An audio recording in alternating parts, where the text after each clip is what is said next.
পরিবেশ দপ্তর বলবেন এটা পুলিশের কাজ, এটা তার কাজ নয়।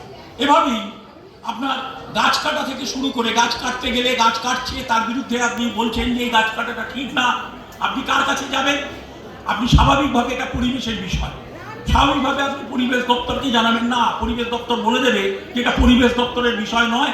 আপনি ওই গাছ কাটা ফরেস্ট ডিপার্টমেন্টের কাছে যান, সেখানে আরবান ফরেস্ট্রি আছে, সেখানে রুরাল ফরেস্ট্রি আছে, বিভিন্ন দপ্তর আছে, তাদের কাছে যান।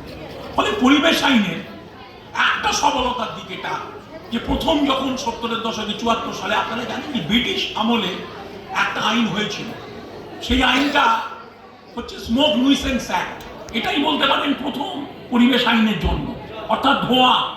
তখন আপনারা জানেন গঙ্গার দুপার ধরে কারখানা ছিল এবং এই কারখানা থেকে যে দূষণ, চিমনি দিয়ে দূষণ হতো, তাদের কোনো স্বার্থ ছিল না দেশের মানুষকে পরিবেশ থেকে তাকে সুস্থ রাখার জন্য। তাদের মূল স্বার্থ ছিল ভিক্টোরিয়া মেমোরিয়ালকে বাঁচাতে, এবং ভিক্টোরিয়া মেমোরিয়ালকে বাঁচানোর জন্য তার মার্বেল পাথরের যে গায়ে নোনা নোনা বিভিন্ন ধরনের আপনার পাথরগুলো নষ্ট হচ্ছে, তাই জন্য প্রথম এলো ভারতবর্ষের বুকে একটি আইন ব্রিটিশ আমলে।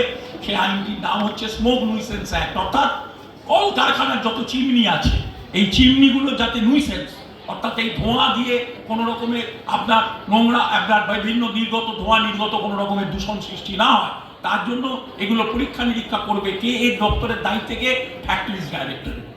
আজকেও সেই আইনটা আছে, আজকেও সেই আইনটা আছে। আজকে এই সবচেয়ে পুরনো আইন যদি বলেন আমাদের দেশে পরিবেশ আইন, সারা দেশে কোনো আইন নেই, বাংলায় এই আইনটাই কিন্তু সবচেয়ে পুরনো আইন, এবং এই আইনটা ব্রিটিশ আমল, অর্থাৎ ইংরেজ এটা করেছিল এই আইনটা।